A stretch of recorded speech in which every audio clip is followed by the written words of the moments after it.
Assalamualaikum warahmatullahi wabarakatuh. Selamat pagi teman-teman semua. Sebelum mulai, coba deh bayangin, siapa sih di sini yang gak pernah buka Instagram, TikTok, atau WhatsApp tiap hari? Kayaknya hampir semua ya. Medsos itu memang seru, tapi kadang juga bisa jadi tempat munculnya komen pedas, ejekan, bahkan hujatan. Nah, inilah yang disebut cyberbullying. Mungkin kelihatannya cuma kata-kata di layar, tapi dampaknya bisa besar banget. Bahkan bisa bikin seseorang merasa sendirian dan kehilangan percaya diri. Makanya hari ini kita bakal bahas bareng gimana caranya kita bisa hentikan itu semua. Dan mulai budaya saling menghargai. Yuk kita masuk ke dalam materi kita dengan tema Stop Cyberbullying, Start Respect. Dalam kehidupan sehari-hari, kemajuan teknologi digital telah membawa banyak manfaat, terutama dalam hal pembelajaran, hiburan, dan komunikasi. Namun, di balik kemudahan tersebut muncul ancaman baru. Salah satunya adalah cyberbullying, yaitu perundungan yang dilakukan melalui media digital seperti media sosial, aplikasi pesan instan, atau forum online. Menurut UNICEF, tahun 2022, 1 dari 3 remaja di dunia pernah menjadi korban cyberbullying. Menjadikan fenomena ini sangat mengkhawatirkan. Dampak yang ditimbulkan dapat menyebabkan gangguan psikologis seperti stres, depresi, dan penurunan kepercayaan diri.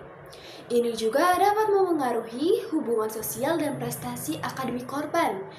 Oleh karena itu, literasi digital sangat penting agar masyarakat, khususnya generasi muda seperti kita ini, dapat menggunakan teknologi dengan bijak dan menghindari perilaku negatif.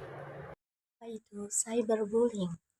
Cyberbullying merupakan suatu tindakan perundungan atau bullying yang biasanya dilakukan lewat internet atau media digital.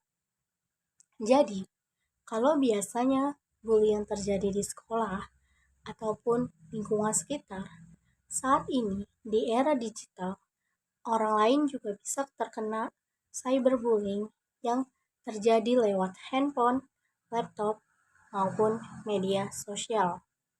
Sama seperti bullying di dunia nyata, cyberbullying juga bisa bikin orang lain merasa tersakiti, malu, takut, atau tertekan.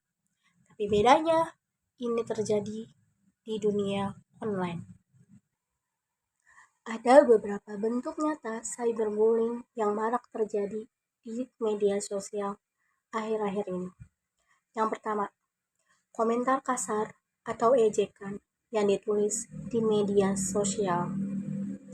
Misalnya, ada orang yang menulis komentar jahat di Instagram atau TikTok seseorang, yang tentu saja ini sangat berdampak buruk pada orang lain yang menerima komentar tersebut. Yang kedua, penyebaran foto atau video seseorang tanpa izin, biasanya dengan maksud mempermalukan. Misalnya, foto teman yang lagi malu, lalu difoto diam-diam, kemudian diposting untuk ditertawakan. Yang ketiga, penyebaran rumor atau fitnah secara online. Hal ini tentu bisa membuat reputasi orang lain hancur di dunia maya. Contohnya, saat seseorang menyebarkan berita bohong tentang teman di grup WhatsApp ataupun Twitter. Hal ini tentu sangat berdampak panjang untuk kehidupan maya seseorang tersebut.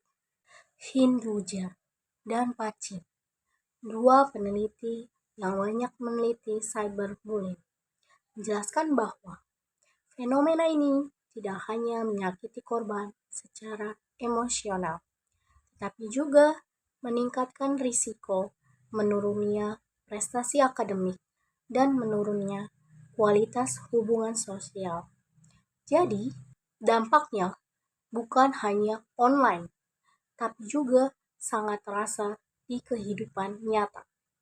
Setelah mengetahui apa itu cyberbullying dan bagaimana bentuk nyata dari cyberbullying, kita tentu harus tahu apa saja dampak yang akan diterima oleh seseorang yang mendapatkan cyberbullying. Adapun beberapa dampak yang akan diterima seseorang akibat cyberbullying dari berbagai sisi. Yang pertama, dari sisi psikologis. Korban sering merasa depresi, cemas, bahkan tidak percaya diri untuk berinteraksi dengan orang lain. Hal ini tentu membuat kehidupan sosial seseorang menjadi buruk. Yang kedua, dari sisi akademik. Banyak korban yang akhirnya menurun prestasi belajarnya karena sulit berkonsentrasi di kelas saat belajar maupun di rumah. Misalnya, seorang siswa SMA di Bandung mengaku nilai ujiannya turun drastis karena tidak sanggup fokus belajar setelah menjadi bahan ejekan di grup kelas. Yang ketiga, dari sisi sosial.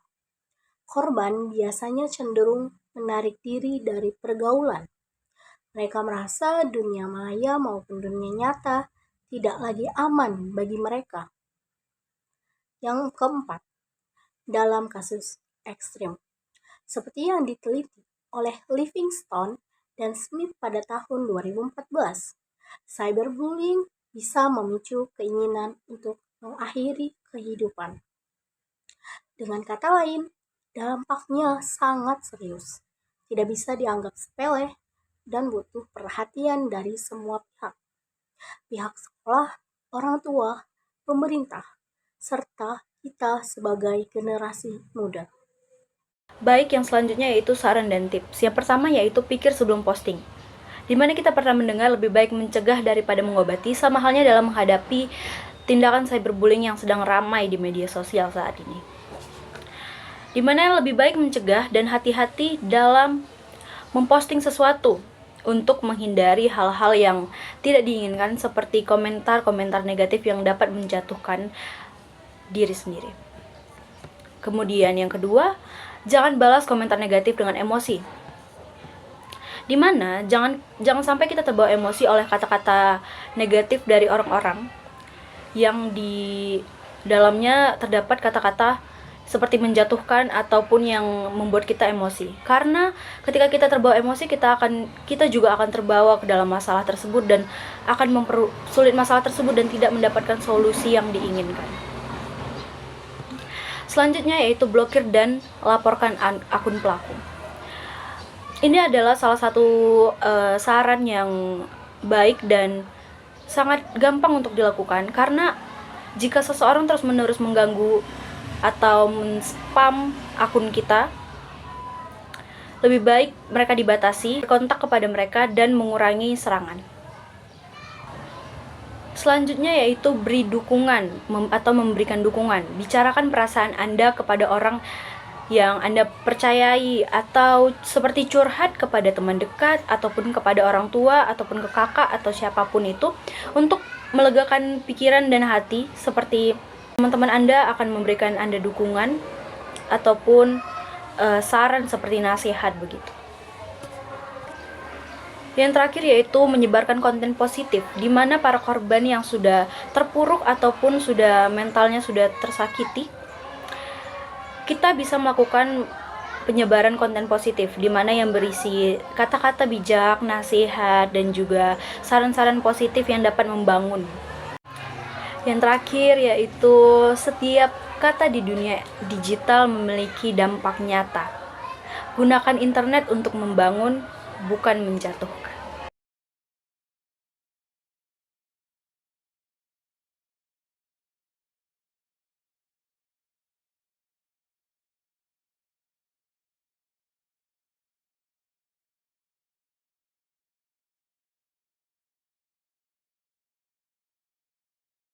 Baik, teman-teman, di dunia digital itu seperti dua sisi koin. Bisa jadi tempat kita belajar, ketawa bareng, berteman, tapi juga bisa jadi tempat yang penuh komentar jahat. Semua itu tergantung pilihan kita. Jadi mulai sekarang, yuk pilih untuk jadi bagian dari solusi. Mari hentikan cyberbullying dan mulai biasakan respect satu sama lain. Ingat, satu komentar baik bisa bikin hati orang jadi lebih cerah. Terima kasih sudah mendengarkan. Semoga kita bisa menjadi generasi yang berani bilang stop cyberbullying and start respect. Kami akhiri, wassalamualaikum warahmatullahi wabarakatuh.